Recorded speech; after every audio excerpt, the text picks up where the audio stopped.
Bonsoir, bonsoir à tous et à toutes. Merci beaucoup de votre présence pour cette 4e rencontre du cycle de la Comédie Française au Collège de France, consacrée à l'espace de la scène. Et on va commencer par un extrait, si vous voulez bien. Mon Dieu, vous m'avez donné ce pouvoir que tous ceux qui me regardent aient envie de chanter. C'est comme si je leur communiquais la mesure, tout bas. Je leur donne rendez-vous sur un lac d'or. Celui qui ne sait plus parler, qu'il chante. Il suffit qu'une petite âme ait la simplicité de commencer. Qui commence? Il suffit qu'une petite âme ait la simplicité de commencer. Et voici que toutes, sans qu'elles le veuillent, se mettent à l'écouter et répondent. Elles sont d'accord. Vous êtes d'accord? On chante?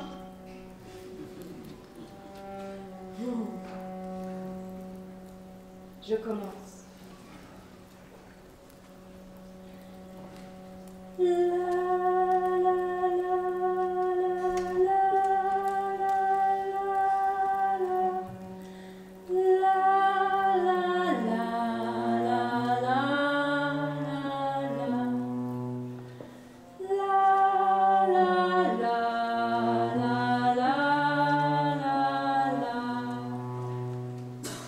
À vous.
Alors, une fois n'est pas coutume, Éric Ruff, vous avez choisi d'ouvrir cette rencontre avec un extrait du Soulier de satin, qui est un spectacle que vous venez de mettre en scène et de scénographier à la Comédie Française, salle Richelieu.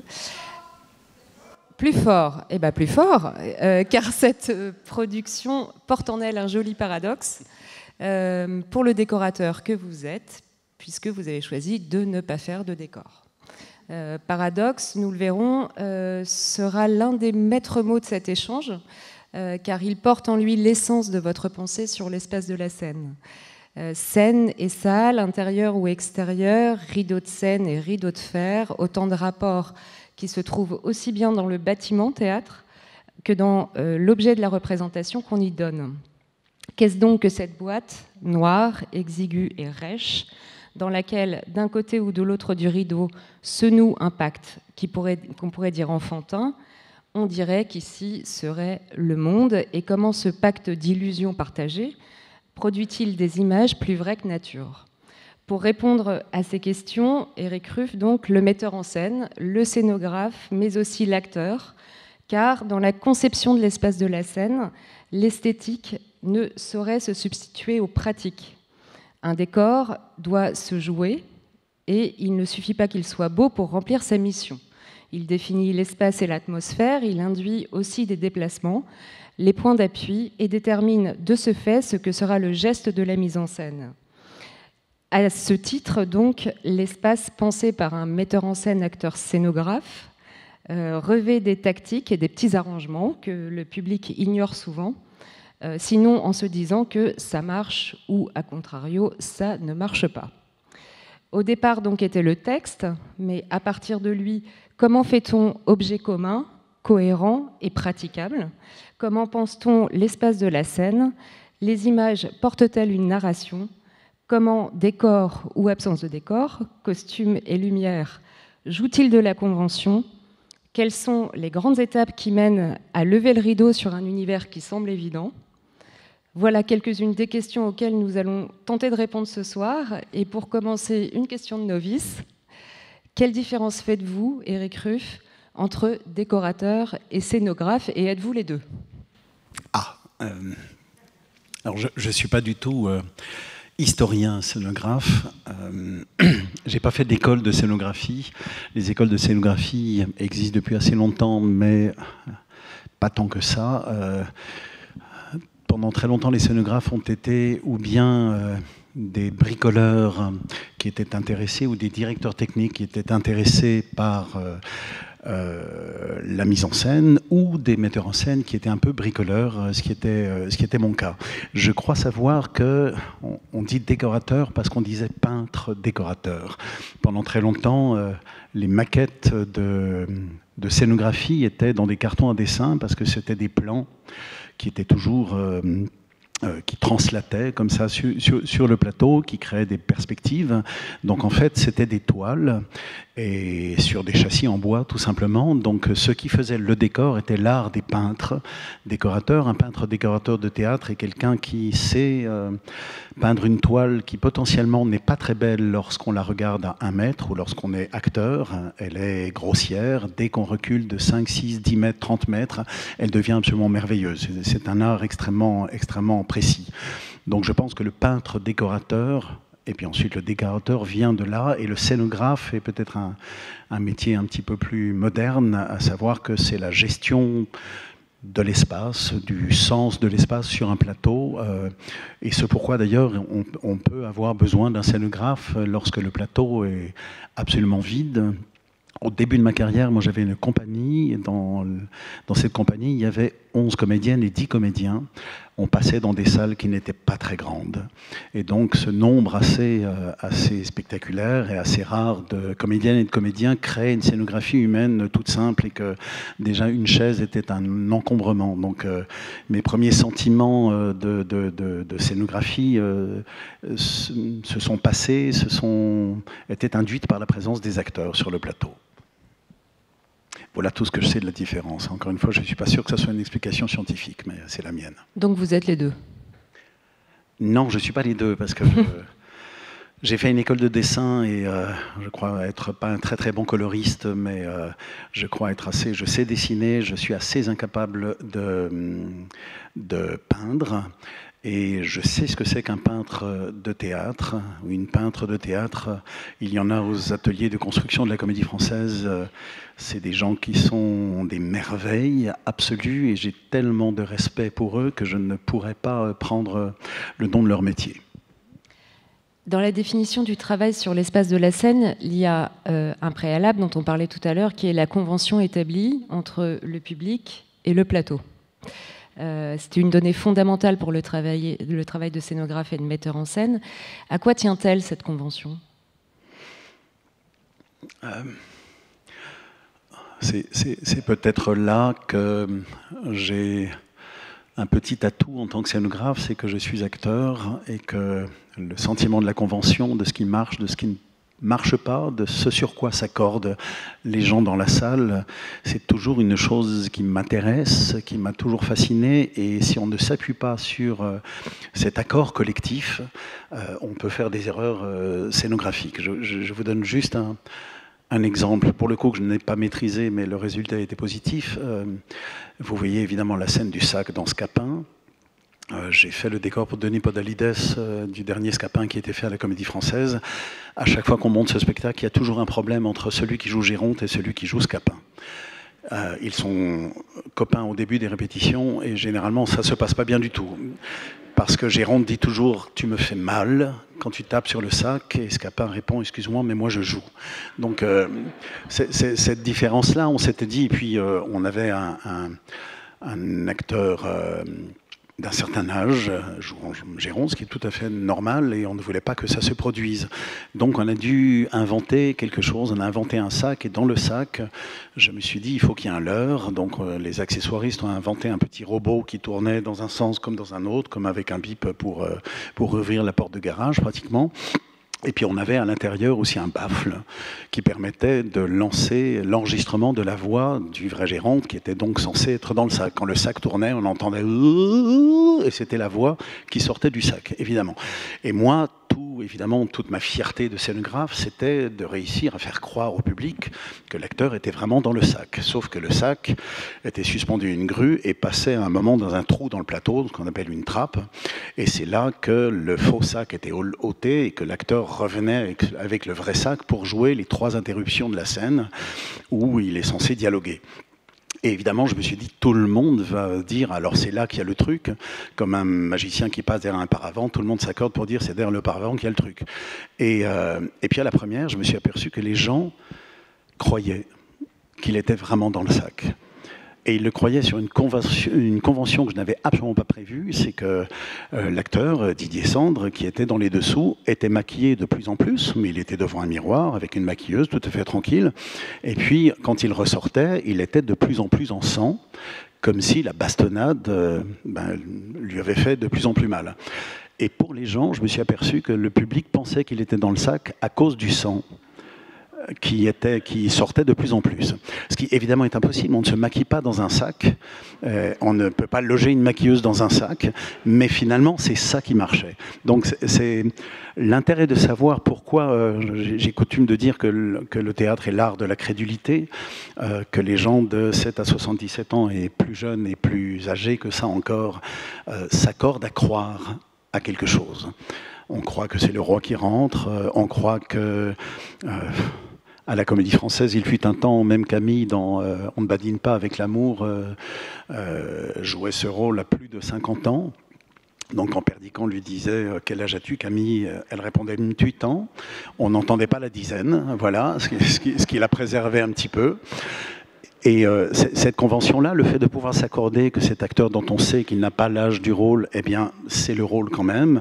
De même que de faire semblant de sortir d'une voiture pour rentrer avec le bruit de la portière. Tout le monde, évidemment, sait qu'il n'y a pas de voiture en coulisses, mais s'accorde pour cette chose-là. Donc, si le scénographe ne sait pas ça, il ne sait pas à quel degré il peut s'appuyer sur le réalisme ou non qu'il doit présenter dans l'espace. Justement, le réalisme, je vous ai entendu plusieurs fois parler de la difficulté de représenter un certain nombre de choses sur scène, et notamment la nature, ou le besoin qu'on a de faire faux pour avoir l'impression que c'est vrai. À quoi ça tient, ça, le réalisme au théâtre? Est-ce que ça tient au fait justement de ne pas l'être? C'est quelquefois une des difficultés de la mise en scène, notamment lorsqu'il s'agit de répertoire. Les gens viennent très souvent au théâtre reconnaître ce qu'ils n'ont jamais vu. Donc c'est pas facile de trouver la cible et la mire qui soit la bonne. J'ai eu la chance de monter Roméo et Juliette, et en fait tout le monde croit savoir ce que c'est que cette histoire, croit savoir quelles sont les qualités de Roméo, alors que ces qualités-là sont une sorte de nuages flottants faits de la pièce de Shakespeare, du ballet, de la série, des différents films, etc. Et que très souvent, quand on écoute les gens parler, ça n'est pas du tout la pièce d'origine, ça n'est pas la pièce de Shakespeare. Donc tout l'intérêt est lorsque le rideau se lève, s'il y a un rideau, c'est que les gens soient immédiatement un peu déplacés par rapport à ce qu'ils attendent. Ce qui est pour moi la condition à ce qu'ils entendent. C'est-à-dire que, comme ils sont un peu surpris, les premières répliques tombent dans un champ un peu plus inconnu, alors que sinon les gens se disent Patrice Chéreau, lorsqu'il a monté Phèdre, il ne l'aurait jamais monté à l'Odéon 6e. parce que les ors de la salle, les pampilles, les girandoles, le rideau, les peintures font que les gens se disent « Ok, c'est une tragédie, ils vont arriver en toge, il n'y a pas de problème ». Il l'a fait aux ateliers Berthier que nous avions inaugurés parce qu'il était persuadé que les gens s'asseyant se disent « Comment est-ce qu'on peut jouer une tragédie comme ça, sur une dalle en béton ?» Quels vont être les costumes, et que immédiatement la mire de ce qu'ils attendent se déplace, et on a une oreille extrêmement attentive. L'autre exemple que je puis avoir, et qui est très, très exemplaire là-dessus, j'ai dû faire une gondole à un moment pour Lucrèce Borgia, où Denis voulait que ces jeunes seigneurs qui fantasment la figure de Lucrèce Borgia comme ça puissent le faire dans un lieu retiré, dans un cimetière de gondoles. On s'était dit, tiens, il doit bien y avoir des cimetières de gondoles quelque part. Donc comme une case de bagnole, mais version maritime. Et donc j'ai dit aux ateliers de construction, j'avais fait une gondole que j'avais maquettée avec du balsa, et puis j'ai amené ça, et aux ateliers, ils ont dit bon, on va regarder si ça s'achète sur eBay. Il n'y avait pas de gondole sur eBay. Et ensuite, on a simplement demandé les plans d'une gondole chez des constructeurs de gondoles qui sont à Venise. Ça se fait encore beaucoup. Et quand on a reçu les plans et qu'on a regardé, on était très, très étonnés parce que pour nous, c'était pas une gondole. C'est-à-dire la gondole vénitienne est à fond plat, ce qui est plutôt pour nous une embarcation en Camargue, voilà, et que dans l'esprit de tout le monde, une gondole a une sorte de quille, voilà, tout à fait normal. On s'est aperçu en plus que la gondole était tordue, parce que pour que le gondolier se mette d'un côté sans que ça l'agite, accuse, elle est totalement reprise dans sa forme. Et là, je me suis dit, mais si on met ça sur un plateau, personne ne va reconnaître la gondole, alors que c'est la vraie gondole. De même que la torsion de cette gondole, si on l'a fait, tout le monde va dire « tes ateliers de cœur n'ont plus le niveau qu'il y avait parce qu'elle est tordue, ta gondole ». Voilà. Et que c'est assez passionnant, cette chose-là, de se dire que lorsqu'on est décorateur et qu'on doit aller chercher quelque chose de l'ordre d'un réalisme, ou en tout cas d'une reconnaissance du public, il faut travailler sur, c'est pas le nuage à Icloud, mais presque, on doit travailler sur une chose qui n'est pas de l'ordre de la vérité, mais plutôt d'une espèce de définition commune. Comme si, par exemple là, si je demandais à tout le monde, décidez-moi une gondole, celle qui nous appartiendrait serait la somme de l'ensemble de toutes les gondoles dessinées, qui sont toujours un petit peu différentes, mais dont la somme, on va tous s'accorder que ça c'est une gondole, alors que le plan vénitien, pour nous, n'en est pas une. Donc ça c'est une autre forme, pour le coup, de conventions sur lesquelles il est toujours bon de pouvoir s'appuyer. En tout cas, s'appuyer sur le fait que les gens sont capables de se mettre d'accord pour croire à un mensonge, lequel mensonge généralement peut dire des vérités profondes, un peu le principe du théâtre, mais cette chose-là m'a toujours passionné. Je n'ai toujours pas réussi à la définir, parce que il y a des salles qui s'accordent sur une convention et le lendemain, la salle ne s'accorde plus sur la même convention. Alors que bien évidemment, personne ne s'est dit dans la salle, entre des gens qui ne se connaissent pas, on aurait dit qu'on allait croire à la chose, ou on aurait dit qu'on n'arrivait pas à la croire parce qu'on n'est pas né de la dernière pluie. Il y a pas, c'est tacite.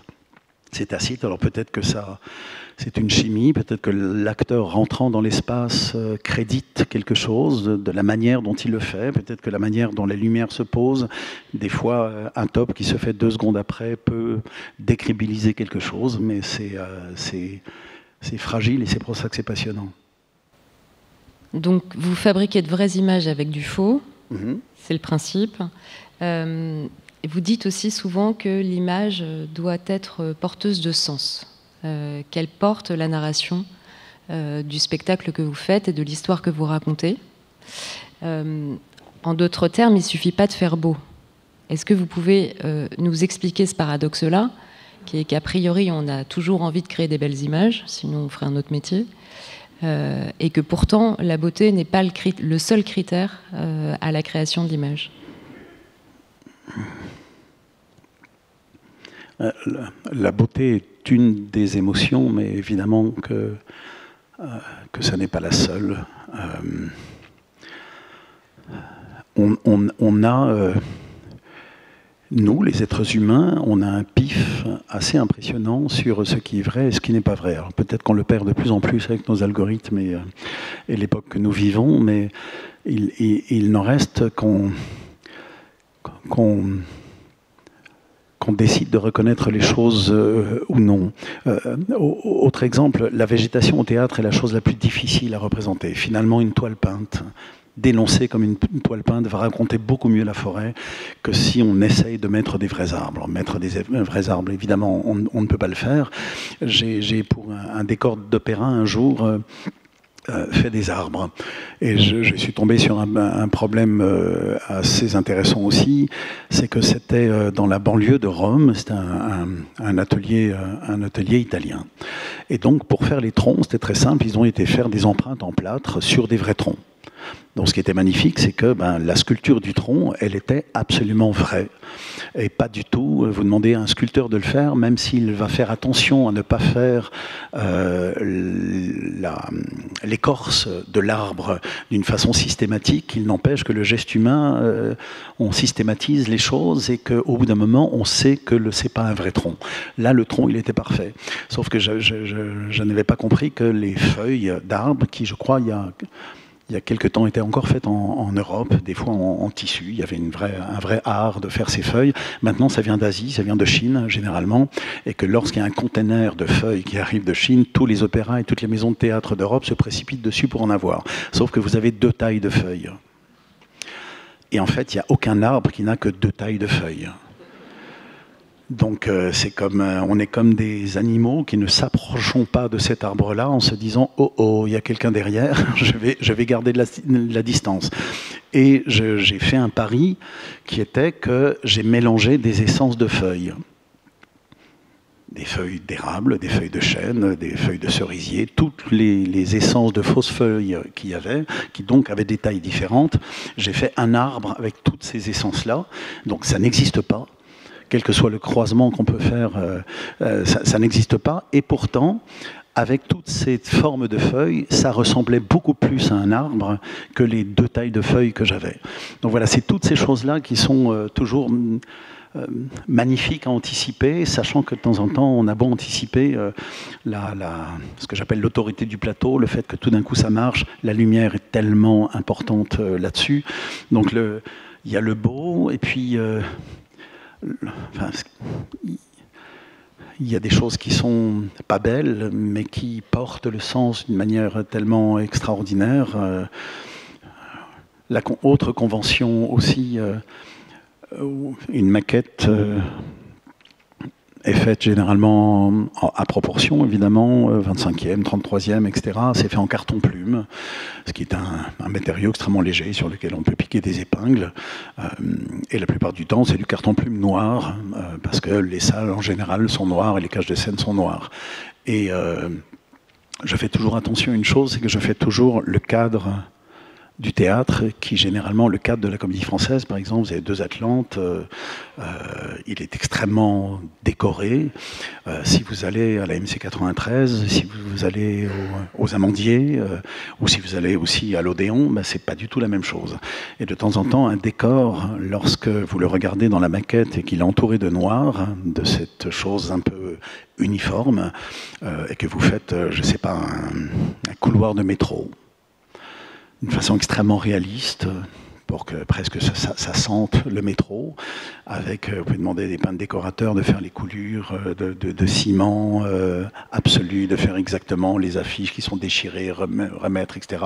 L'art est tout à fait possible à produire de ça, sauf que si vous avez ce métro-là entouré par des Atlantes, alors que l'œil du spectateur, sans le savoir, enregistre, évidemment, depuis sa place, il parcourt l'espace et il emporte les Atlantes avec, et que de temps en temps, le réalisme que vous avez travaillé, à cause de la présence du cadre décoré, se retourne totalement et devient un lieu absolument pas réaliste, comme une espèce de garage de Playmobil qui a perdu absolument toute essence profonde.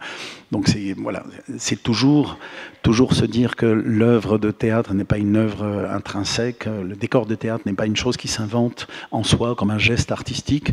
Il faut toujours qu'il anticipe la réaction du public et ce sur quoi le public, encore une fois, va pouvoir s'accorder. Et par ailleurs, je vous ai souvent entendu dire aussi que scénographier au théâtre, mettre en scène au théâtre, c'était faire des plus avec l'ensemble des moins. C'était faire contre-contrainte théâtre. Est-ce que vous pouvez nous expliquer cette somme des moins qui provoque du plus? Alors, on a une académie à la Comédie Française où on reçoit des jeunes actrices, des jeunes acteurs, et puis on a quelques profils techniques pour le son, la lumière, le costume, et puis la mise en scène et la dramaturgie. Et je suis tuteur, évidemment, parce que c'est un de mes métiers, je suis tuteur des scénographes. Et je leur dis à chaque fois, un an à la Comédie Française, tout sera plus facile après, parce qu'à cause de l'alternance, faite dans une cage de scène qui n'est pas faite pour l'alternance, donc en fait, quand vous faites un décor, on commence par vous dire non, non, non, non, non, non, je veux telle porteuse, non, c'est pas possible, c'est une porteuse de garage pour un autre décor, je voudrais m'implanter ici, non, c'est pas possible, j'ai besoin de faire un grand canapé, non, il ne passe pas dans les dessous, donc c'est un ensemble de contraintes, donc je dis souvent que le métier de scénographe, quelquefois, c'est de réussir à faire un plus avec l'ensemble des moins. L'ensemble des moins étant toutes ces contradictions-là. Je repensais à la contrainte, je repensais à l'extrait que vous avez vu. Effectivement, je quitterai mes fonctions à la Comédie Française avec un spectacle apparemment sans décor. Il y en a quand même. Il y avait des contraintes techniques que je ne vais pas vous ennuyer avec ça, mais je ne pouvais pas avoir de décor vraiment constitué. Et en même temps, Claudel dit la scène et le monde. Et comme chez Shakespeare, on passe d'une scène à l'autre extrêmement rapidement avec des ligatures extrêmement serrées. Donc le fait de faire un beau décor, de faire une belle image, ça demande une installation qui demande forcément une désinstallation. Et donc la qualité d'un scénographe est aussi de respecter le rythme de la narration, le sentir, savoir le lire et le respecter. Des fois, on tue une histoire en l'arrêtant. Comme des fois, quand vous racontez une blague, vous pouvez la tuer ou mal la raconter parce que tout d'un coup, vous vous arrêtez ou que vous allez trop vite. C'est exactement la même chose. Donc la contrainte de ne pas avoir de décor, elle m'a paru fertile. J'aime toujours beaucoup les contraintes. Le fait de me dire, mais finalement, la cage de scène nue, dénoncée, avec les autres décors posés dessus, de l'alternance, tout ce qu'elle raconte de monde de travail aussi, de ce qui fait voyager, tous les outils qui font voyager, me semblait une possibilité de décor dans son moins, beaucoup plus puissante, beaucoup plus évocatrice. Et puis, tout en travaillant, pour celles et ceux qui ont vu le spectacle, il y a un moment... une sorte de mort clinique, un ange gardien qui vient dire à un personnage c'est maintenant le moment de ta mort, tu vas gagner une sorte de gloire ou de lumière céleste. Donc il y a une transcendance. Dans une cage de scène, il y a ce qu'on appelle des vols qui quelquefois sont extrêmement complexes avec des fils de Kevlar, enfin voilà des trucs où vous voyez quelqu'un voler, c'est comme chez les magiciens, vous ne voyez pas ce que c'est. Et puis il y a aussi des techniques, simplement des porteuses avec des câbles, et puis des mousquetons, et puis des harnais, un petit peu comme en varap.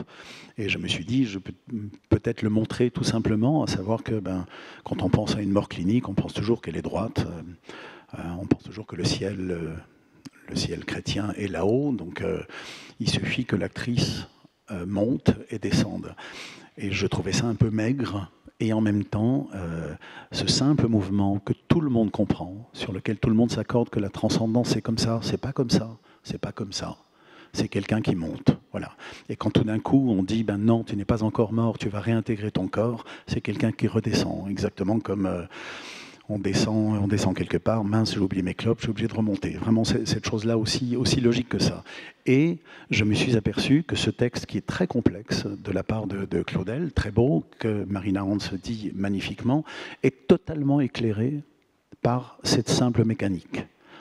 Même les gens ne sont pas inquiets de ne pas comprendre la profondeur du texte parce que la géographie même de la pensée, elle est montrée d'une façon très simple.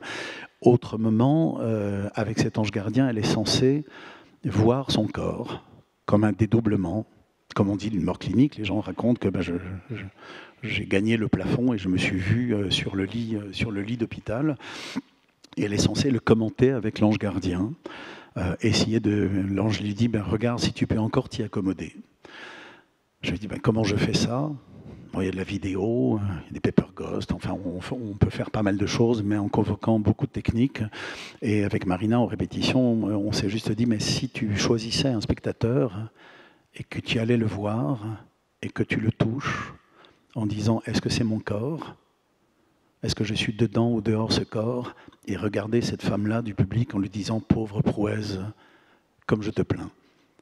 Et c'est la solution la plus bête qu'on ait trouvée, parce qu'il fallait bien qu'on en trouve une. Et dans l'absence de solution technique, cette solution-là, qui est presque une solution d'enfant, est finalement la plus évocatrice et la plus incroyablement efficace. Donc voilà, c'est en ça que se méfier de la technique, de temps en temps, la convoquer au bon endroit, mais accepter régulièrement que la chose la plus simple marche le mieux. Et c'est aussi un truc d'acteur, ça. Quand on est jeune acteur, on a toujours envie de grimper au rideau, on a toujours envie de montrer à quel point on est puissant, à quel point on a envie de faire ce métier. Donc on a toujours tendance à hurler de cour à jardin en courant comme un dingue et puis en s'écrasant sur le pompier de service de l'autre côté. Et donc on calcule notre qualité au bleu qu'on a sur les genoux, pratiquement. Puis à un moment, on s'aperçoit que juste traverser en pensant à autre chose est quelquefois beaucoup plus puissant pour le public, dans l'organisation même du spectacle. Et donc on s'aperçoit que quelquefois l'économie est puissante et que le fait de tout donner est juste une sorte de qualité olympique. En tant qu'acteur, j'ai toujours repéré quand les gens sortent en disant oh, « tu es fatigué hein », c'est le pire, c'est qu'on a vraiment très très mal joué. C'est que les gens n'enregistrent que cette chose-là. C'est voilà, on a couru un marathon, c'est très impressionnant. Comment vous faites pour apprendre tout ce texte, etc. Tandis que quand vous sortez et que les gens vous disent, elle est quand même incroyable cette pièce. Là, vous avez fait le bon boulot et que vous avez trouvé dans votre investissement physique, dans votre pensée. Ce que je crois que je l'ai déjà dit ici, mais ça fait pas longtemps que j'ai trouvé cette définition-là du jeu d'acteur. Quand on me demande, je dis tout le temps, il y a la littérature qui serait le A et l'incarnation qui est le Z. Et que l'art de l'acteur est de déplacer le curseur sur cet alphabet-là, tout le temps, quelquefois de scène en scène. Savoir reconnaître que simplement dire une phrase dans l'espace du plateau, la dire comme si on la lisait, c'est là qu'elle a le plus de puissance, et que si on a envie de se mettre dans la phrase, eh bien immédiatement elle ne s'entend plus. On se met devant. Donc il y a des œuvres de discrétion, puis d'autres fois il y a aussi des moments où en tant qu'acteur on sent qu'il faut porter quelque chose, on sent qu'il y a un moment de fading, on sent qu'il faut y mettre du caractère, on sent qu'il y a certaines littératures qu'il faut un petit peu aider aussi, elles ne sont pas toutes du même niveau, mais que repérer cette chose-là de scène en scène, de phrase en phrase, d'œuvre en œuvre et de répertoire en répertoire, c'est une des qualités attendues, je trouve, d'un acteur. Et le décor procède aussi de cette chose-là. J'ai joué, moi, dans des décors qui ne m'aidaient pas. J'ai joué dans des décors où les gens font « wow » quand le rideau s'ouvre, et puis ça ne bouge pas. Et pendant 3 heures, on est comme des phalènes sur le bulbe d'une lampe, parce que les décors ne jouent pas avec nous, nous contraint. Il nous écrase, ou alors une fois qu'il est posé, on n'arrive pas à l'utiliser. Voilà. Quelquefois, on ne peut pas s'appuyer dessus parce que c'est un peu fragile, parce qu'on va voir que ça bouge, etc.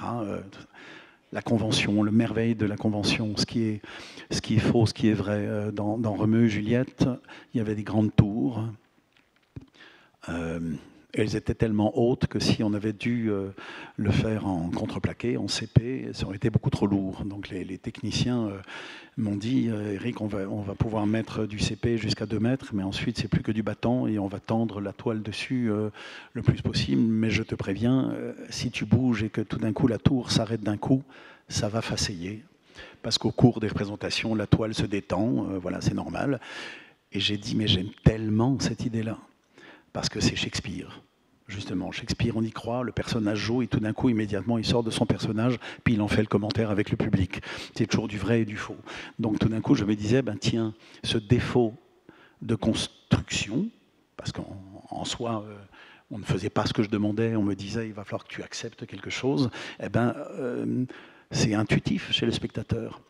Ça façaille, c'est juste ce plaisir-là de dire « Oh là là, je pensais que c'était minéral, je pensais que c'était de la vraie pierre. » Il y a des gens qui m'ont dit ça. Je dis « Mais de la vraie pierre au théâtre, vous êtes fous, quoi !» Jamais, jamais de la vraie pierre au théâtre. C'est impossible à construire, c'est impossible à porter. Et le fait que tout d'un coup, ça façaille et qu'on découvre l'envers de la chose est toujours fascinante. On a un petit extrait de Roméo et Juliette, si vous voulez qu'on le regarde maintenant. Enfin, si j'y arrive, parce que Oh, voilà, madame. Voilà mon amour. Oh, si seulement elle le savait. Oh là là là là. Elle parle. Elle parle. Oh, parle encore. Ange resplendissant.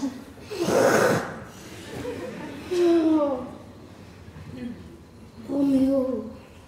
Roméo, pourquoi es-tu Roméo? Renie ton père et refuse ton nom si tu ne le veux pas. Jure de m'aimer et je ne serai plus une Capulet. Ton nom seul est mon ennemi. Tu n'es pas un Montaigu, tu es toi-même. Qu'est-ce qu'un Montaigu? Ce n'est ni une main, ni un pied, ni un bras, ni un visage, ni rien qui fasse partie d'un homme. Soit quelque autre nom. Qu'y a-t-il dans un nom? Ce qu'on appelle une rose sentirait aussi bon sous un autre nom. Quand Roméo ne s'appellerait plus Roméo, il conserverait encore les perfections qu'il possède.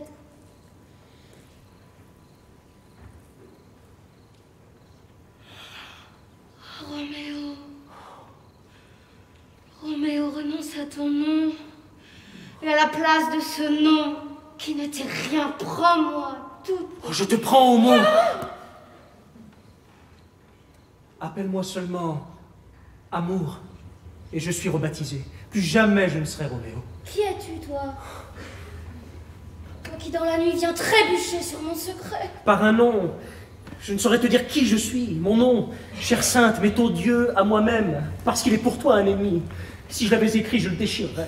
Mes oreilles n'ont pas encore bu 100 mots de ta bouche que j'en reconnais le son. N'es-tu pas Roméo? Et un Montaigu? Ni l'un, ni l'autre. Vierge, si l'un et l'autre te déplaisent. Comment es-tu venu ici, dis-moi? Les murs de ce jardin sont hauts et difficiles à gravir. Ce lieu est à mort si quelqu'un de mes parents te trouve ici. Ce que peut l'amour, l'amour ose le tenter. S'ils te voient, ils te tueront. Hélas, il y a plus de péril dans ton regard que dans 20 de leurs couteaux. Que ton œil me soit doux, et je suis à l'épreuve de leur haine. Je ne voudrais pas pour le monde entier qu'ils te voient ici. Mais j'ai le manteau de la nuit pour me soustraire à leur vue. D'ailleurs, si tu ne m'aimes pas, qu'ils me trouvent. J'aime mieux ma vie finie par leur haine que ma mort différée sans ton amour. Quel guide t'a amené?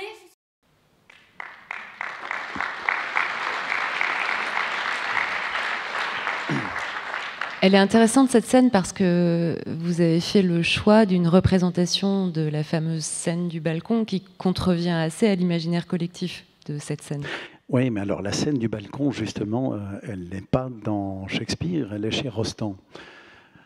Et qu'il y a souvent une grande confusion entre les deux. J'étais le metteur en scène et le scénographe de ce spectacle-là, donc effectivement je me suis dit, bon, la grande scène qu'on attend, Roméo, pourquoi es-tu Roméo, etc. Je n'arrivais pas à comprendre cette histoire de balcon. Et j'avais une peur, c'est qu'une fois que vous avez construit un balcon, déjà c'est un peu difficile à construire, c'est en hauteur, c'est forcément devant l'espace, donc il faut le pinter à l'arrière pour que ça tienne. Si quelqu'un y va, enfin voilà, plus c'est haut, plus c'est complexe, plus c'est gros derrière en off. Et puis surtout l'actrice, une fois que vous l'avez coincée entre deux géraniums, c'est super, il y a le balcon, mais c'est une place qui n'est pas intéressante du tout pour jouer. Donc je me suis beaucoup posé la question, et en plus dans l'œuvre, Roméo, il a investi un bal chez ses ennemis, donc c'est pas un trouillard. Il a déjà passé 2 murs pour venir jusqu'en bas. Pourquoi il monte pas? Pourquoi est-ce qu'il monte pas? Au moins Christian, dans Cyrano, il monte. Cyrano prend sa voix, fait toute l'oralité qu'il n'a pas, et puis à un moment, Christian, qui n'a plus à dire qu'un baiser peut monter, prendre le baiser de la gloire. Et là, en fait, non, c'est pas ce qui se passe. Et je me suis dit, mais qu'est-ce que ça veut dire ? Est-ce que dans la nuit, quand il y a deux lits séparés, on avoue mieux les choses que lorsqu'on se voit ? Est-ce qu'il y a un effet de mouche à rabier ou de confession ? Est-ce que c'est ça qui se passe ? Est-ce que la langue est plus précise, l'aveu est plus grand parce qu'on ne peut pas se toucher. Est-ce que c'est ça ? Et puis je suis tombé sur une archive où on voit le globe du temps de Shakespeare. Et en fait, il y a un balcon où étaient les musiciens. Vous voyez, le globe, c'est une architecture qu'on connaît bien, mais qui est une architecture qui n'est pas un décor, qui est vraiment une architecture. Et il y a un balcon. Donc je pense que Shakespeare, à un moment, a dit, je sais pas, grimpe là-haut. Ouais, c'est mieux, ça met un peu de verticalité. Je pense que c'est pas plus que ça. Donc, découvrant cette chose-là, je me suis dit, mais alors, cette scène qui est tellement attendue, si je fais un balcon, mais qui est tombé depuis quelques siècles, déjà, je réponds un petit peu à côté. Et ce qui me semblait beau dans cette pièce, c'est que ça s'appelle Roméo et Juliette, ça pourrait s'appeler Juliette. Parce que celle qui a le courage, celle qui est volontaire, celle qui sait ce qu'elle veut dans la pièce, c'est Juliette. Parce que Roméo, lui, d'abord Rosalinde, oh Juliette, enfin voilà, il fait le garçon, quoi. Et donc, je me suis dit, mais elle fait le mur. Donc, j'aimais bien cette idée que Juliette soit comme un chat qui grimpe à un arbre et qui ne sait pas comment redescendre, ou quelqu'un qui fait le mur et qui se coince dans un bout de corniche alors qu'il n'y a plus rien pour avancer. Et que pour Roméo, je me souvenais de... Ma maman me disait ça en disant, si jamais il y a un somnambule sur un toit, j'en ai jamais croisé, hein, je ne sais pas pourquoi ma mère me prévenait de cette rencontre, il faut pas les réveiller. Parce que ce sont des gens qui ne savent pas qu'ils sont sur un toit. Donc tant qu'ils sont sur le toit, que tu leur parles normalement, ça va. Si tu les réveilles en disant « fais gaffe, tu es sur un toit », ils paniquent, ils ont le vertige et ils tombent. Et d'ailleurs, Suliane Brahim, qui était une magnifique... Juliette m'a dit, une fois que j'avais présenté tout ça, m'a dit « mais tu sais, Eric, j'ai le vertige ». Et je me suis dit, parce que là, vous ne le voyez pas, parce que c'est plutôt bien fait, mais elle a juste une petite ceinture avec une ligne de vie, un peu comme sur un bateau, quoi. Donc si jamais elle s'évanouit, elle ne peut pas tomber, elle va tomber à côté de ce ne sera pas très joli à voir, elle va tomber à côté de la corniche, mais elle ne peut pas tomber jusqu'au sol. Mais quand on y est, puis en plus c'est comme sur un mât de navire, quand on est au niveau du pont, on a l'impression que ça ne bouge pas, il suffit qu'on grimpe de quelques mètres et l'oscillation, évidemment, elle est beaucoup plus importante et impressionnante. Et en fait, j'ai accompagné Suliane pour le faire, et quand elle a découvert quel espace de jeu c'était, et puis dans une salle à l'italienne, être en face pratiquement du second balcon, c'est-à-dire presque à équidistance entre le sol et puis la coupole, c'est une place de jeu extraordinaire parce qu'on a l'impression qu'on a tout le monde avec soi. Donc elle m'a dit, là j'ai plus le vertige. Donc c'est passé.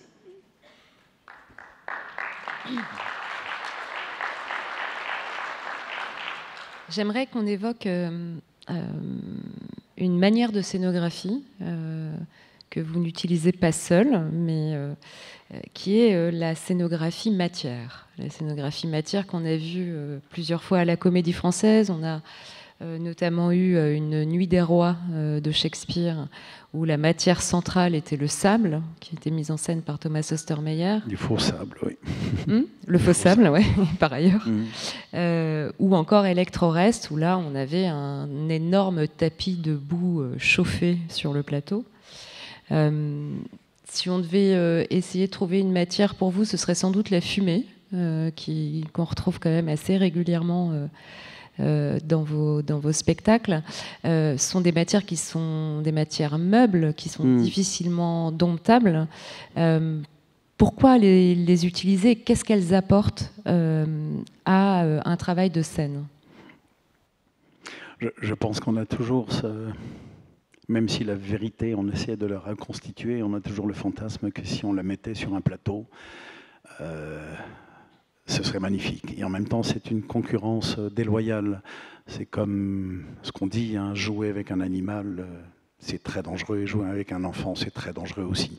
Parce que la vérité qu'il représente tue absolument le jeu. Les gens ne regardent que l'enfant ou l'animal. Mais il y a des...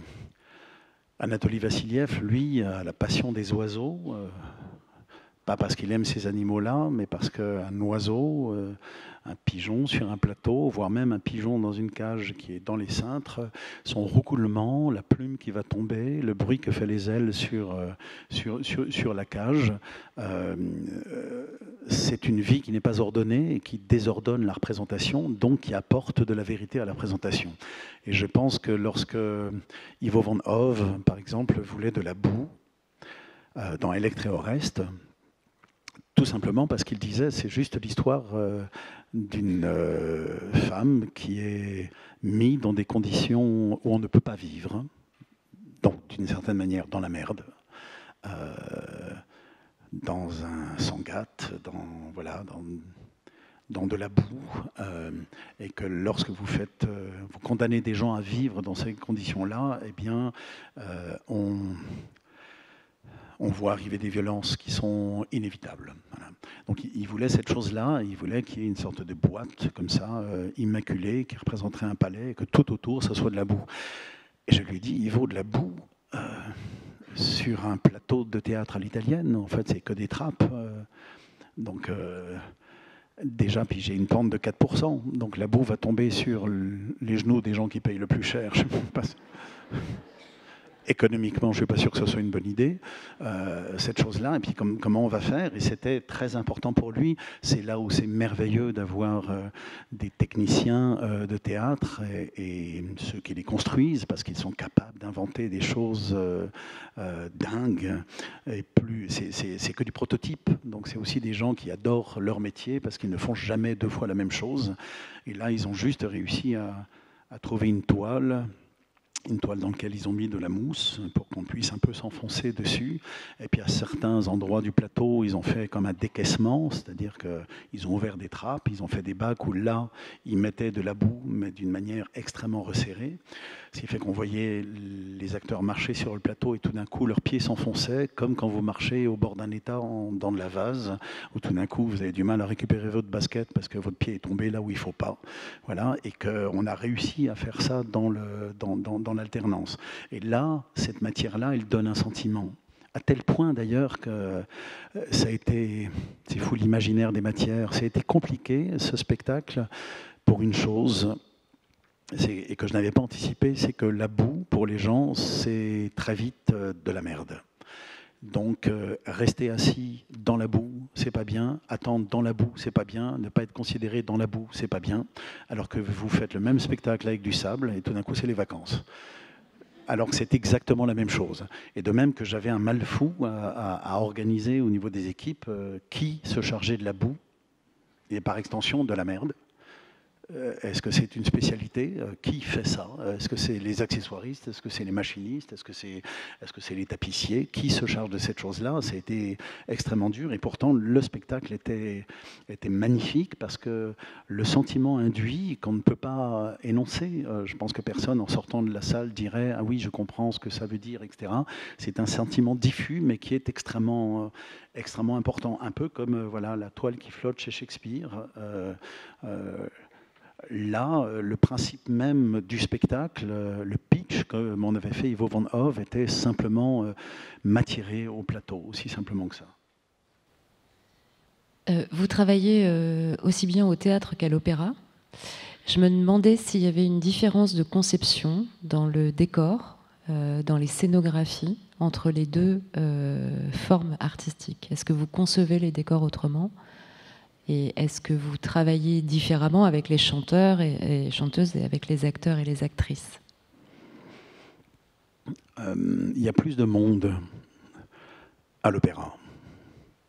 Donc ça veut dire, et généralement les plateaux sont plus grands, mais il n'en reste que, comme il y a plus de monde, la qualité des entrées et des sorties, où est-ce que peut se placer le chœur, comment est-ce qu'on doit voir des gens sur un plateau. Quand vous avez 3 personnes, c'est très facile de trouver les créneaux pour être à vue de tout le monde. Quand vous avez 50 personnes, c'est un peu les photos de famille, il faut mettre les petits devant, les grands derrière, etc. Alors que dès que vous avez un escalier, dès que vous avez un peu de volume, ça change assez facilement. La difficulté, je l'ai fait une fois, j'ai adoré faire ça, mais c'était compliqué, c'est pour le ballet. J'ai eu la chance de faire la scénographie de La Source, qui est un ballet sur un argument de Minkus. Donc c'était à l'Opéra Garnier. Et c'est La Source, c'est une histoire d'elfes, de magiciens, de princesses caucasiennes, etc. Voilà, une espèce d'argument de danse. Pour le coup, c'était Christian Lacroix qui était au costume. Et j'étais censé faire un décor, et on me disait, mais il faut que les danseurs dansent. Donc pas de marche, finalement il faut que tout soit suspendu. À un moment, je voulais juste vernir. En tout cas, oui, rendre une partie du tapis de danse un peu réfléchissant pour que les lumières puissent, un peu comme une plaque de verglas, voilà, parce qu'il fallait bien que je parle un petit peu d'humidité, ça s'appelle La Source, il fallait que je le fasse, et ça n'était pas possible, parce que le revêtement même, le fait de changer la matière d'un tapis de danse, peut potentiellement gêner les danseurs, ce que je peux tout à fait comprendre. Il y a des matières sur lesquelles on fait glisser un chausson extrêmement facilement, et puis une matière sur laquelle ça peut s'accrocher plus difficilement. Donc là, c'était différent pour le coup. Et autant les acteurs adorent faire les guignols dans le décor, ils adorent les escaliers, ils adorent grimper aux fenêtres, ils adorent tout ça. Les chanteurs, c'est un peu moins leur cas. Donc pour le coup, c'est aussi tout simplement que il faut chanter, il faut regarder le chef d'orchestre. C'est pour ça qu'il y a des écrans de chaque côté. L'acteur, il n'a pas besoin. On a une sorte de rythme intérieur de l'œuvre qui se solidifie assez rapidement. Et puis personne n'est à la baguette. Il y a une espèce d'accord tacite sur le rythme à tenir. C'est étonnant, hein, même sur le Soulier de Satin, il y a quand même, 6 heures, un peu plus de jeu, et on diffère de 1 minute à peine. Donc on pourrait se dire, quand même, sur une telle distance, on va prendre 5 minutes, on va prendre au moins un quart d'heure, 10 minutes, etc. Mais au bout d'un moment, comme s'il y avait un rythme organique. Les chanteurs, eux, ils ont évidemment besoin d'avoir toutes les levées du chef, parce que souvent, musicalement, c'est difficile. Et puis, ils ont besoin d'être aussi vers la salle le plus possible. Lorsque l'orchestre est très fort, il n'y a pas d'autre moyen que de chanter devant, parce que le moindre 3/4 ou le moindre profil fait qu'on l'entend plus. Donc, ils ont un peu plus, ils ont moins le réflexe d'aller jouer avec le décor, donc c'est à nous, metteurs en scène, ou bien de faire un décor qui sert. Moi, j'essaye, c'est peut-être ma qualité de scénographe, comme je suis acteur, je sais ce que c'est qu'une boîte à jouer. Je sais ce que c'est que la possibilité d'une porte, je sais ce que c'est que la circulation derrière, je sais ce que c'est que de pouvoir rentrer extrêmement rapidement, quitter un endroit, pouvoir rentrer de l'autre. Cette circulation-là, de temps en temps, si le scénographe n'a pas l'habitude de travailler au plateau, c'est plus difficile. Régulièrement, les scénographes que j'ai à l'Académie, je les fais jouer dans les spectacles. Souvent des rôles où il y a très, très peu de texte, parce que c'est pas du tout leur métier que de jouer, mais ils prennent connaissance de ce que c'est que de jouer dans une scénographie. Parce qu'on peut juste la regarder le jour de la première et ne pas comprendre pourquoi il y a des problèmes. Quand on est à l'intérieur, passer avec un costume dans une porte, tout simplement, ou réussir à gagner un petit peu, à se détacher de quelque chose, réussir à gagner une lumière et être suffisamment loin pour assombrir un pan de mur. Voilà, tout ça sont des choses qu'on comprend lorsqu'on est au plateau. Je vous propose qu'on regarde un autre extrait de La vie de Galilée de Brecht que vous avez monté en 2019.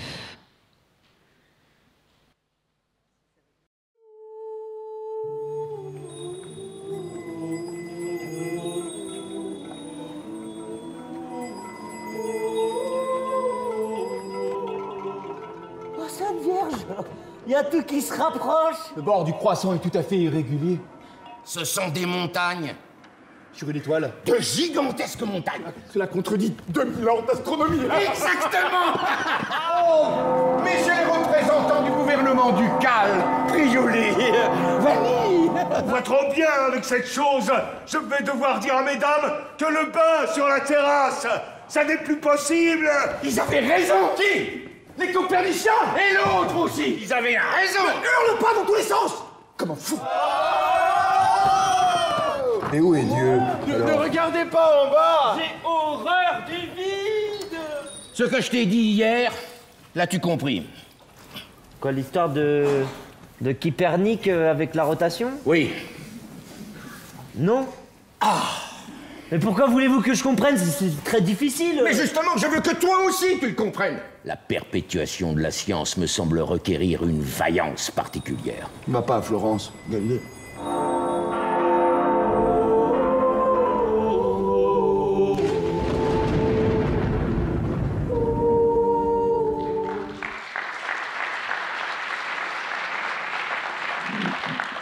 Alors, il me semblait intéressant de voir cet extrait parce que je trouve qu'il illustre assez bien l'équipe artistique fidèle avec laquelle vous travaillez sur l'ensemble de vos spectacles. Je pense évidemment à Christian Lacroix au costume, à Bertrand Couder à la lumière, à Ghislaine Lefebvre à la chorégraphie, à Vincent Leterme à la musique, à Léonidas Trapatsekis à la collaboration artistique, qui est ici avec nous.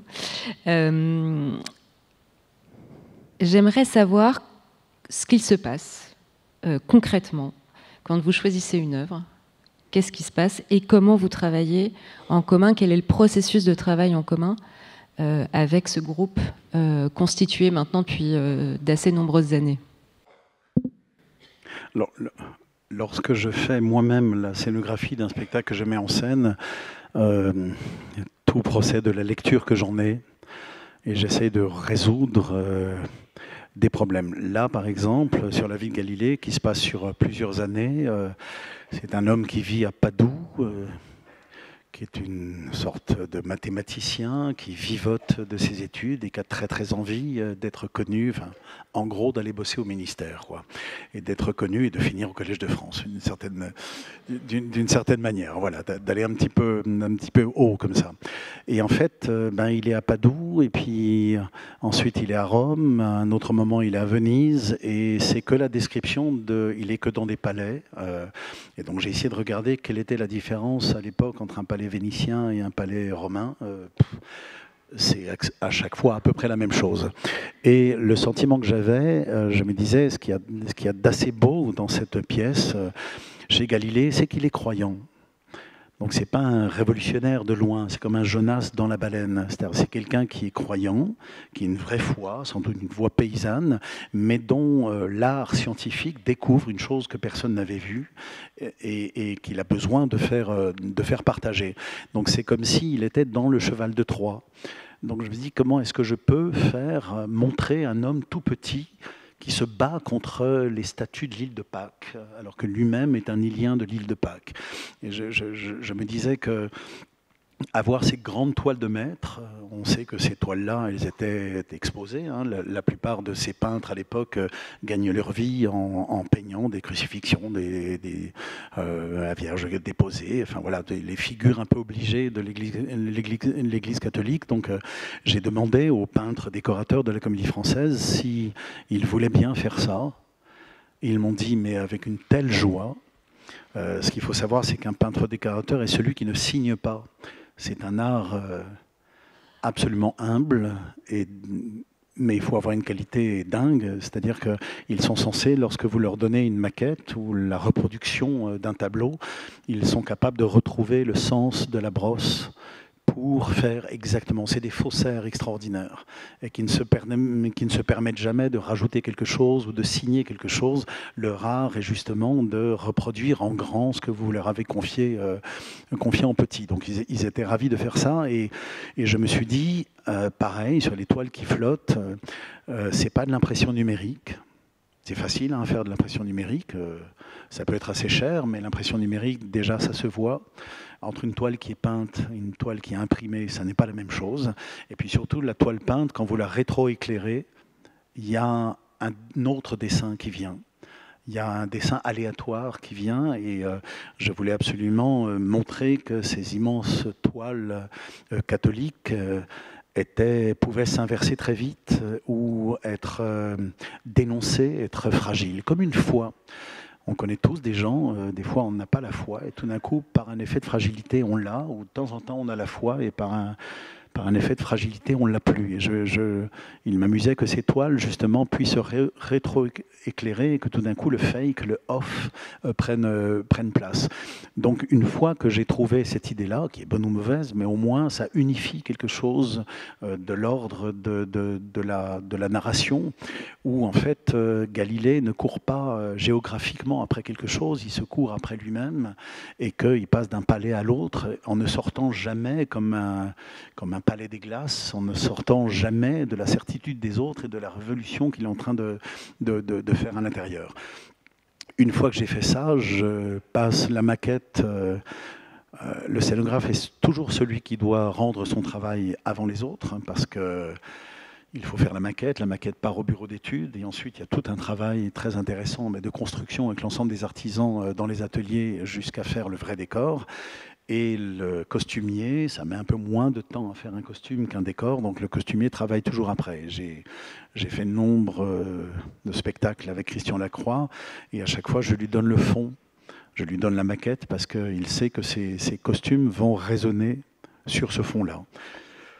Quelquefois, sur Roméo et Juliette, le fond il est blanc, il a beaucoup de matière, mais il est blanc, donc le moindre foulard de couleur va prendre une valeur absolue. Là, pour le coup, sur Galilée, forcément, il y a tellement de couleurs, l'image est tellement fournie qu'on peut tout à fait se perdre à l'intérieur, ce qui était aussi une difficulté pour la lumière. Et puis, en même temps, je disais, c'est drôle ce Galilée, parce qu'il procède comme Jésus et ses disciples. Galilée, il se promène avec un jeune prêtre un peu défroqué, il se promène avec un gamin des rues qui est malin comme un singe et à qui il apprend sa science, il se promène avec Federzeni qui est un polisseur de lentilles, donc un artisan mais qui ne connaît pas le latin, de même que Jésus se balade avec celui qui a posé sa houe pour le suivre, celui qui a laissé son filet dans le lac de Tibériade pour le suivre. Donc on s'est amusé à pour le coup des costumes beaucoup plus pas uniforme, mais beaucoup plus neutre pour le coup, pour essayer de trouver un équilibre avec les toiles. Donc à chaque fois, je lui donne l'ardoise, c'est comme s'il devait dessiner, et je lui donne le décor étant une sorte de canson, et je lui donne ou un canson blanc, ou un canson noir, ou un canson sur lequel il y a déjà un dessin, ou un canson qui est déjà mouillé et déchiré, et c'est là-dessus qu'il travaille. Donc c'est plutôt dans cette ordonnance-là. Avec un temps de rencontre assez drôle qui s'appelle la valise RTL. Est-ce que vous pouvez nous en parler ? Oui, absolument. Ça, c'est le travail que je peux faire avec Christian Lacroix. Moi, je ne suis pas costumier du tout.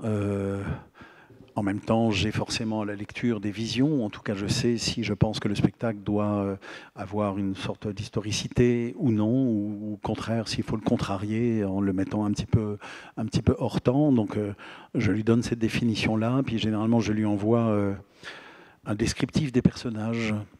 Si je sens qu'il y a... on a fait un Péléas et Mélisande, par exemple, et je lui ai dit, ce royaume d'Almonde, on a l'impression le dessin de Franquin avec le nuage qui pleut que sur la personne qui est en dessous, comme s'il y avait une condamnation, comme si c'était un royaume qui était condamné à la marée basse, voilà, au remugle des algues, comme ça.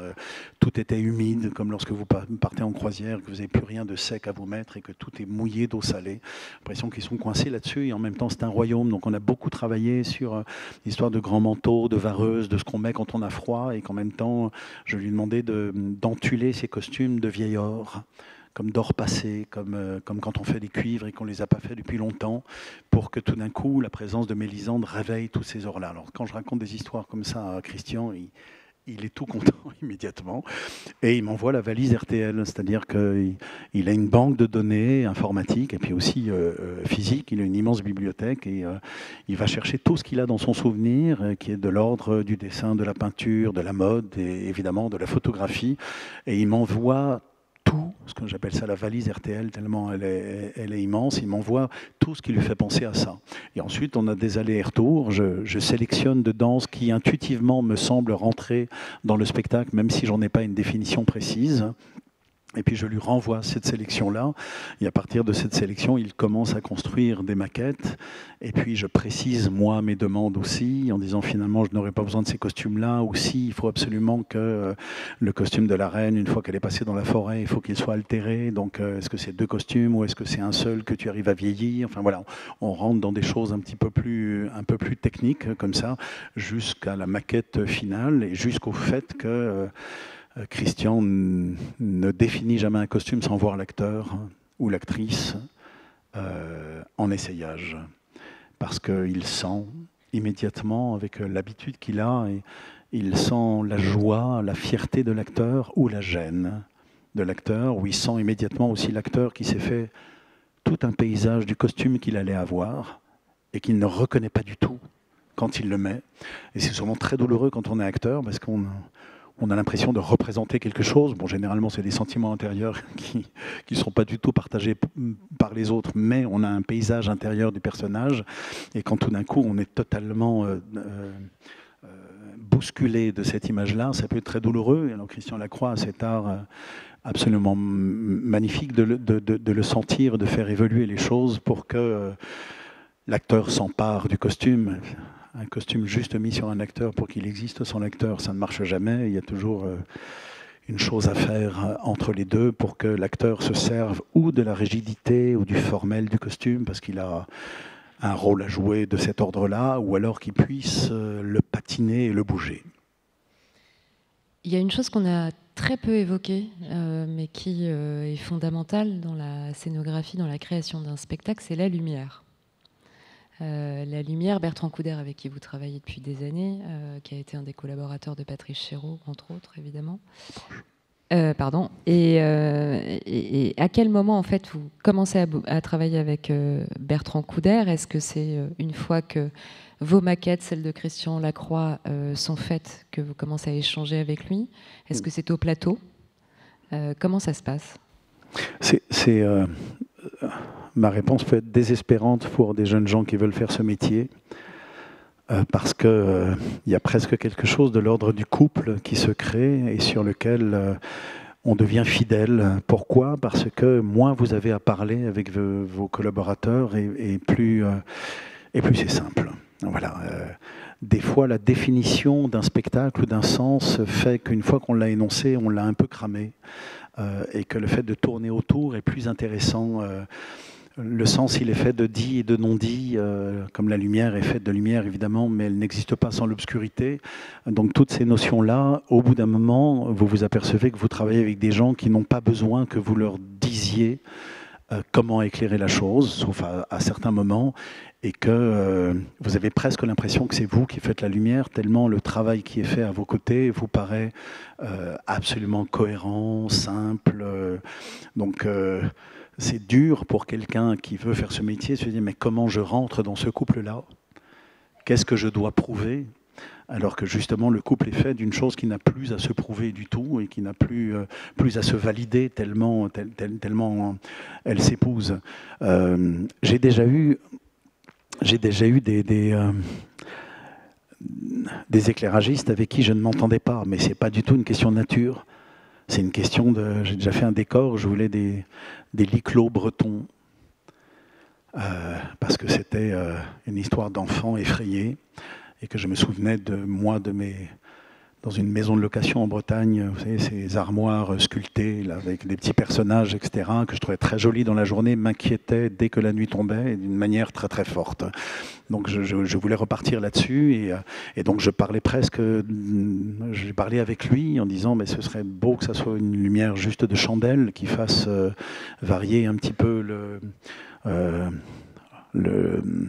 vernis de ces meubles, l'encaustique de ces meubles-là, mais donc une lumière tremblante qui justement bouge avec le vent et crée des ondes qu'on n'avait pas prévues, etc. Et puis il a fait son travail et on ne pouvait pas s'accorder. Le spectacle s'est fait, il a eu beaucoup de succès, mais tout d'un coup, il y avait des gobos, de la lumière, des mauves, des verts, etc. Et que j'étais tellement loin des fantasmes à la Rembrandt ou à la Delatour que j'avais pu développer, que je n'ai plus travaillé avec cette personne-là, mais sans aucune fâcherie, avec Bertrand, depuis le début, depuis la première fois. Je lui présente la maquette. Il me dit de temps en temps à quel point celle-ci est plus difficile à éclairer que l'autre. Mais Bertrand vient à toutes les répétitions, pratiquement. Pas simplement pour savoir où est-ce que les acteurs vont aller et comment les éclairer aux places importantes lorsqu'ils ont le texte, mais il vient pour regarder, pour comprendre de l'intérieur le jeu, et donc ça fait que derrière, mais c'est comme Christian, je lui dis de temps en temps, j'ai pas besoin de cette besace-là, ou peut-être que cette manche-là donne un côté, mais sinon je suis tellement extraordinairement heureux de ces propositions, sans doute parce qu'on a un terrain presque littéraire, on s'écrit beaucoup, donc on a fait un matelas commun ensemble sur lequel toutes les propositions du spectacle peuvent se poser simplement. Il y a deux choses que vous adorez en scénographie, c'est l'envers. Ouais. Et Christian Lacroix a exactement la même affection pour vous que sur l'envers du costume. Et la patine.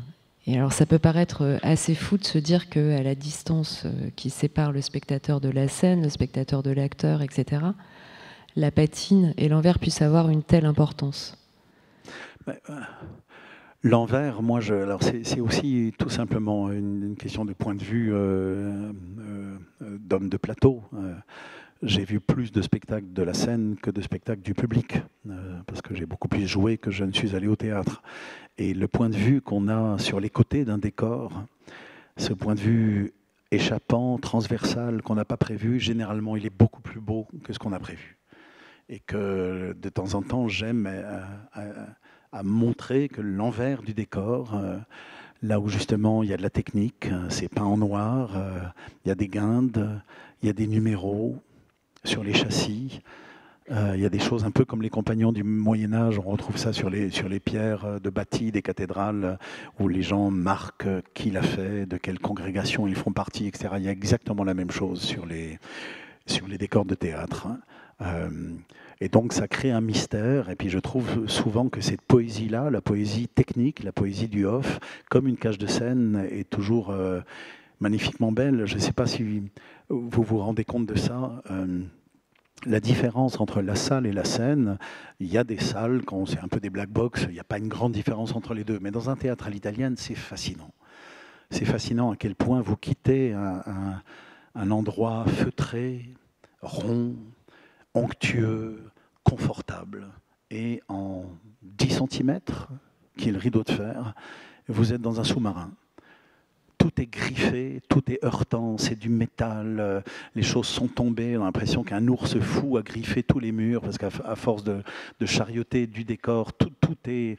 on quitte entre le monde de la représentation et le monde du travail, c'est fascinant, c'est le miroir d'Alice, et que souvent, lorsque vous pouvez poser le regard sur... ce cumul de gestes précis et en même temps totalement imprécis, je pose, je dépose, je gratte, je perce, je m'appuie, etc. Ça fait une confusion de gestes dont la poésie est presque impossible à refaire.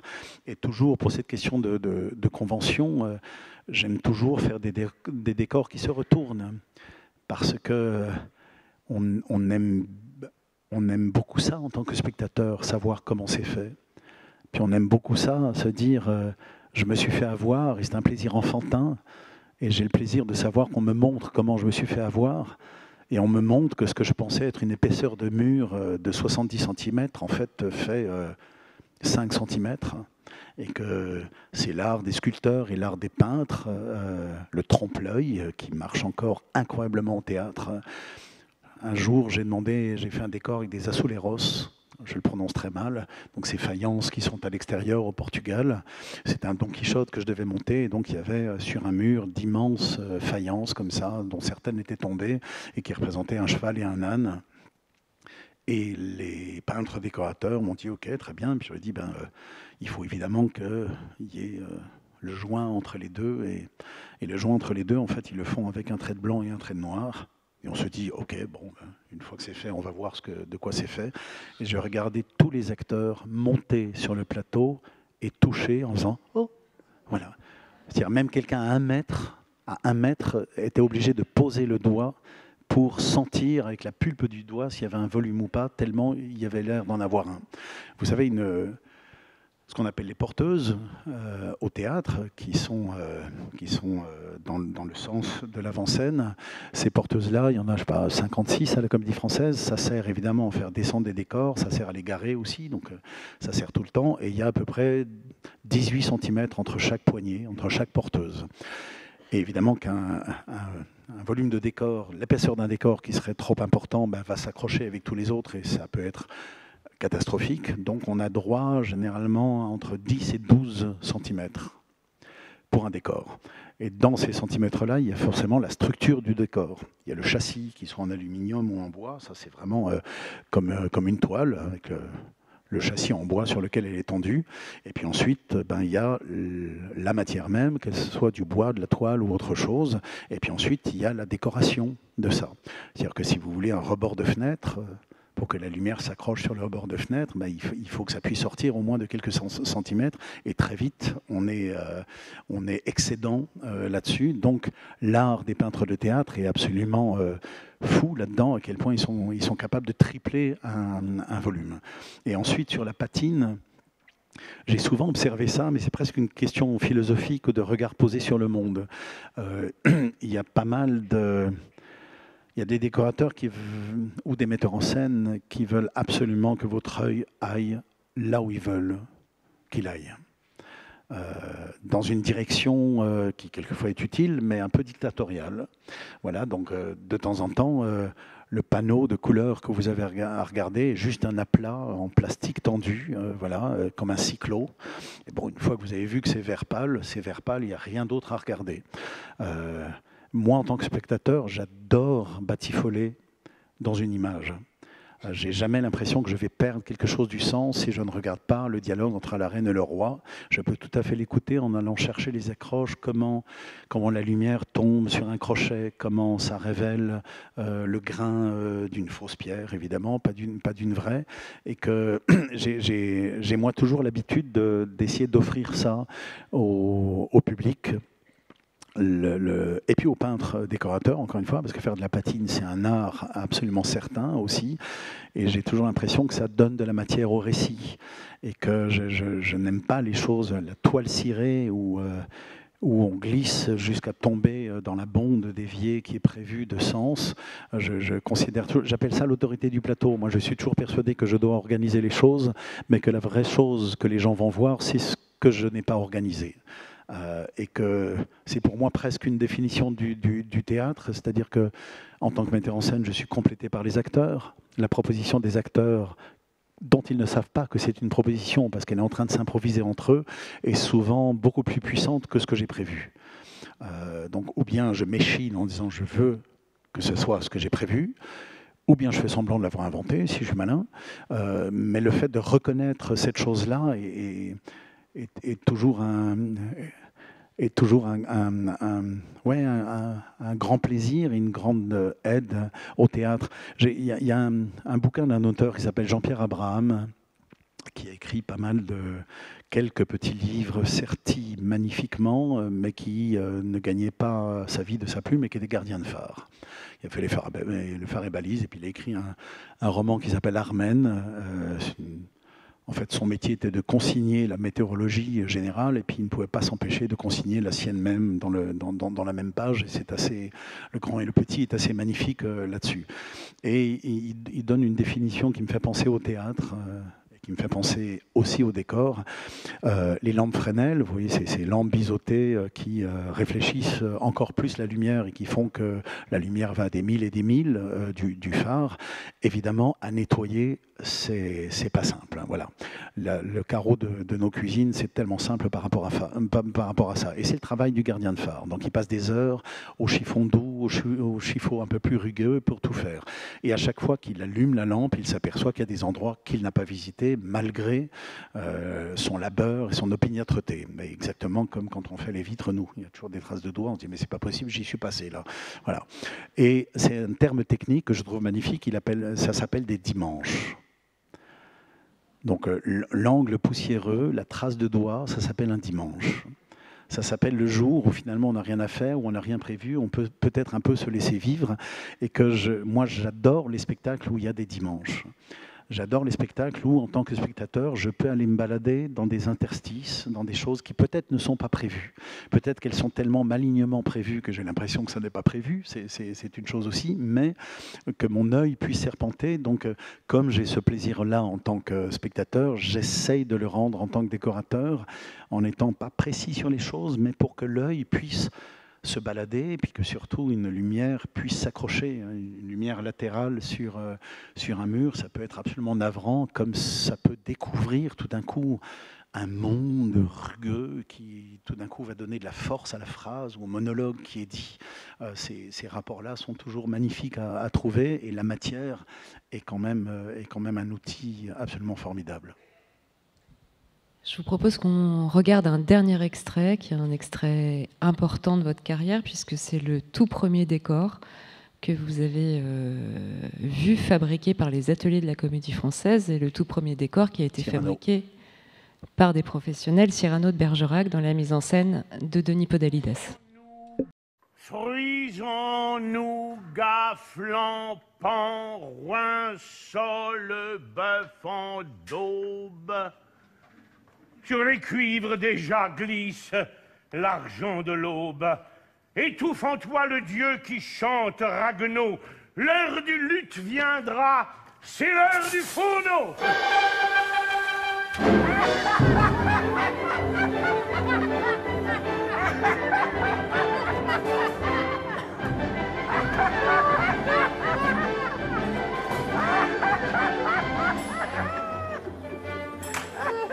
Veuillez m'allonger cette sauce, elle est courte. De combien? De 3 pieds. Hein? La tarte. La tourte? M'amuse, éloigne-toi pour que tes yeux charmants n'aillent pas se rougir au feu de ces charmants. Vous avez mal placé la fente de ces miches. Au milieu la césure, entre les hémistiches. À ce palais de croûte, il faut vous mettre un toit. Et toi, sur cette branche interminable, toi, le modeste poulet et la dinde superbe, alterne-les, mon fils. Comme le vieux Malherbe alternait les grands vers avec les plus petits et fait tourner au feu des strophes de rôti. Maître, en pensant à vous. Chut, ma femme, circule, va boire à ma santé. C'est beau. C'est ridicule. Des sacs, bon, merci. Ciel, mes livres vénérés, les vers de mes amis, déchirés, démembrés. Vos méchants écriveurs de lignes inégales. Fourni, n'insulte pas ces divines cigales. Hein?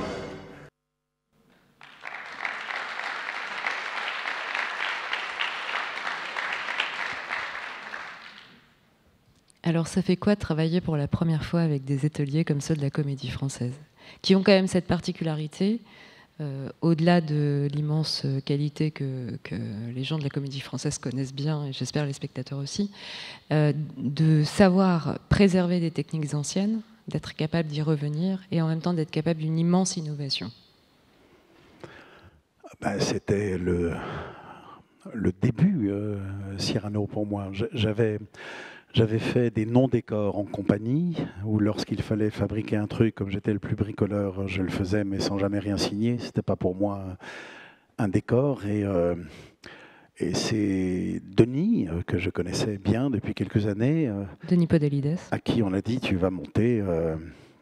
C'était Marcel Bozonnet qui lui a dit, j'aimerais que tu montes Cyrano de Bergerac, qui n'a pas été monté depuis longtemps aux Français, et il m'a dit 2 choses. Il m'a dit, tu vas jouer Christian de Neuvillette, ok, et tu vas faire le décor.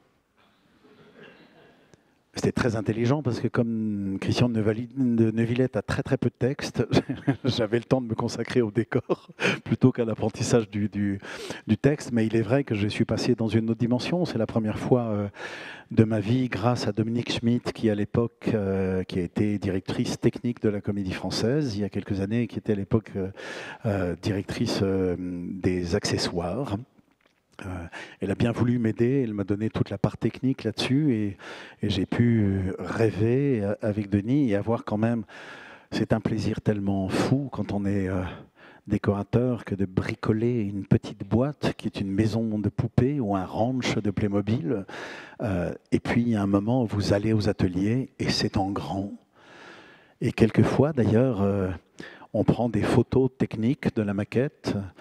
Et puis on prend des photos techniques du décor, hein, où de temps en temps on passe dans un couloir et on voit l'image du décor qui est l'écran de retour, la caméra de retour, et on ne sait plus si c'est la maquette ou si c'est le décor, tellement il y a une fidélité absolument dingue. J'ai toujours adoré travailler avec eux, c'est un chemin tellement intéressant. Quand vous faites la maquette, vous êtes toujours, et que vous le présentez à la metteuse ou au metteur en scène, toujours un petit peu le trac, est-ce qu'on a travaillé dans le bon sens?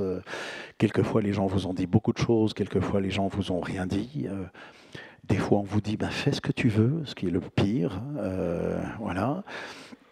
Mais souvent, je sais que Denis, par exemple, quand tout d'un coup je lui dévoile quelque chose, je vois dans son œil d'enfant s'il est amusé ou pas.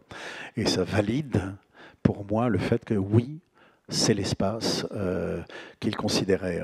Pour Lucrèce Borgia, par exemple, Denis n'est absolument pas technique. Ça fait des années que je lui explique qu'un carré ne rentre pas dans un rond, mais il l'oublie tout de suite et me redemande ça la semaine suivante. Il n'est pas, voilà, il est pas technique. Donc souvent, la qualité de ses indications, elle est extrêmement poétique. Un jour, il m'avait dit, mais c'est comme un bijou vénéneux dans la nuit, qui était sa phrase pour Lucrèce Borgia. Voilà. Et donc j'ai travaillé là-dessus, puis évidemment je n'ai pas fait un bijou vénéneux dans la nuit, c'est pas un décor. Et je lui ai montré, et puis il m'a dit « Ah mais c'est tout à fait ça ». Je lui dis, on est d'accord que c'est absolument pas ça, mais j'avais à peu près bien transcrit ce qu'il voulait me dire. Mais j'essaie toujours que cette émotion-là, je me dis, il faut que des mois après, lorsque le rideau se lève et que vous, le public, vous êtes là, vous ayez quelque chose de cette émotion. Donc ce qui est intéressant, c'est qu'entre les deux, on traverse un chemin technique dingue, avec que des gens qui ont des solutions absolument spécialistes, un savoir, une expertise absolument dingue, et que si vous leur confiez tout, ben, potentiellement ça peut se perdre. Dans Lucrèce Borgia, j'avais que des plans comme ça d'architecture vénitienne qui montraient les unes après les autres, étaient juste des fermes, voilà, comme des plans d'architecture, et lorsqu'ils se cumulaient, finissaient par donner une sorte de nasse à poisson, comme un piège, comme un filet. Et comme dans cette histoire, tu as des jeunes seigneurs qui se brûlent à l'amour, alors que tout leur dit de fiche le camp, ils viennent quand même, ils n'entendent pas, ils risquent leur vie pour la joie d'un baiser sur la joue. Je voulais justement que ça reste très léger, et je me souviens que ces fermes-là, on m'a proposé de les faire en métal. Parce que c'était beaucoup plus simple, parce que c'était pas moins léger, mais en tout cas, ça n'allait pas flécher, pour plein de raisons. Mais je me suis souvenu que très souvent, Denis, dans ma loge, où j'ai la maquette, bougeait la maquette, parce qu'il est un peu maladroit, et que tout tremblait, comme ça, et que j'aimais beaucoup ce tremblement. Je l'avais enregistré en disant, tiens, ben, en fait, les pièges les plus dingues, c'est ceux desquels on pourrait sortir, mais comme on est piégé à l'intérieur, on ne s'aperçoit pas qu'il y a une issue, et qu'en fait, il suffit de pousser le rideau pour passer de l'autre côté. Et fort heureusement, j'ai dit non, pas le métal. Pas le métal, parce que je veux que ça puisse bouger, ou en tout cas, je veux que les gens pensent que, je veux que les gens crient comme à Guignol, mais tire-toi, pousse ce truc-là, tu peux passer, et que comme les seigneurs ne le font pas, ben, que le public soit en bête empathie avec eux. Donc c'est ça qui est extraordinaire avec les ateliers, c'est qu'ils ont des spécialités dingues. Vous avez évidemment les serruriers, les menuisiers, les peintres décorateurs, les sculpteurs, le bureau d'études, les accessoiristes, les tapissiers, voilà, tu as tous ces corps de métier qui viennent travailler dans une ordonnance très savante sur le spectacle, et que tout ça doit s'ordonner, et qu'il faut quand même, c'est comme si vous aviez un petit poussin qui s'appellerait l'émotion première du décor, et que vous sortez, et que vous avez, je sais pas, 10 km à faire avant de leur reposer le poussin dans une autre, et pendant ces 10 km, des gens viennent vous parler, vous tirent par la manche, etc., soufflent dessus, il y a des tempêtes, il pleut, etc., et qu'il faut quand même que le poussin soit exactement le même à la fin, sauf que le poussin est devenu un gros couicoui, parce que c'est le décor véritable. Et ça m'a toujours fasciné, parce que ce sont des gens en plus qui ont des métiers qui sont des métiers d'usinage. Moi, J'appelle ça la forge de Vulcain quand je vais aux ateliers de construction, parce que la taille des outils, personne n'a des perceuses à colonnes comme ça dans son garage, même pour les plus bricoleurs d'entre nous. C'est des outils de géants, et tout ça pour que, à la fin, la présentation de l'image, les gens fassent « ouh » parce que c'est léger, parce que c'est volatile, parce que c'est de l'émotion. Et que je trouve que la différence entre les deux est magnifique à penser. Et puis ce sont des gens qui sont joyeux parce qu'ils ne font jamais la même chose. Pour un spectacle de Denis, toujours un fantasio, il voulait que le roi de Mantoue, qui est une espèce de roi un peu ridicule, un peu esselé, ait quelque chose de son royaume avec lui. Donc j'avais proposé à Denis qu'il y ait une valise qui s'ouvre et qui donne une sorte de transat, comme avec un toit dessus, et qu'il y ait une autre valise où il ait une flasque de whisky, un petit verre, voilà, comme les dinettes qu'il y avait dans les Ferrari à l'époque, voilà, un truc comme ça. Et bon, c'était très compliqué que cette valise qui devait s'ouvrir avec un mécanisme à l'intérieur qui soit simple à faire, pas trop lourd, etc. Et je me souviens très bien du moment où on peinait sur cette chose-là. Et puis, il y a un moment, on avait fait une pause et quelqu'un a regardé un paquet de cigarettes sur la table, a vidé toutes les clopes devant son collègue. Il dit « Mais qu'est-ce que tu fais ?» A pris un cutter, puis il a ouvert le paquet de Marlboro en disant « Mais c'est comme ça qu'il faut faire. C'est exactement un paquet de Marlboro. » Et que derrière, la déclinaison de ça a donné un objet absolument magnifique. C'est là aussi, c'est le bonheur de ces métiers. Il y a un homme qui s'appelle Raouf et qui est tapissier à la Comédie Française. Et lui, c'est lui qui avait demandé à faire le revêtement en cuir de cette malle qui devait être évidemment très très, très belle. C'est le prince de Mantoue. J'ai dit, mais bien sûr, Raouf, il y a un moment, il m'a convoqué pour le faire et j'ai cru qu'il était en train de se suicider devant moi parce qu'il y avait un verre avec des clous et tout en parlant, il a avalé les clous. Puis il a continué à parler. Et j'étais un peu interdit, je ne savais pas du tout comment réagir. En plus, il n'avait pas du tout l'air dépressif, très heureux de me montrer son travail. Et en fait, je l'ai vu prendre un marteau, un mettre, sortir, coller un clou, le taper, tourner le marteau et l'enfoncer. J'ai dit, mais qu'est-ce que tu fais? Tu manges des clous? Et il me dit, mais tu connais pas ça? J'ai dit, ben non. Il me dit, ben on perd beaucoup trop de temps à prendre les clous, à le poser, etc. Donc en fait, on les avale, et puis il y a sur un côté du marteau, il y a un petit aimant, donc on le tourne dans sa bouche pour le mettre du bon côté, on le pointe et on retourne le marteau et on l'enfonce avec. Et c'est très impressionnant à voir. Il m'a dit, mais c'est une technique italienne, et en Italie, les vrais artisans, à l'époque, mangeaient à midi des pâtes avec une certaine sauce qui était collante pour que leur salive, parce que c'était pas aimanté, pour qu'ils puissent coller le clou avec leur salive pour faire ça. Donc, et il a fait un objet merveilleux, et il m'a dit, Eric, est-ce que tu penses que, parce que tu vois dans les valises Ferrari, tous ces trucs-là, souvent c'était siglé? Je dis oui. Il m'a dit, est-ce que tu crois que, parce que je suis tellement fier de cet objet, est-ce que tu crois que je peux le signer? Je lui ai dit, mais évidemment, Raouf. Il m'a dit, il a sorti la plaque qui était déjà préparée et qu'il a collé. Voilà. Merci beaucoup, Eric Ruff. Mais je vous en prie. Et à très bientôt. Merci. Merci. Alors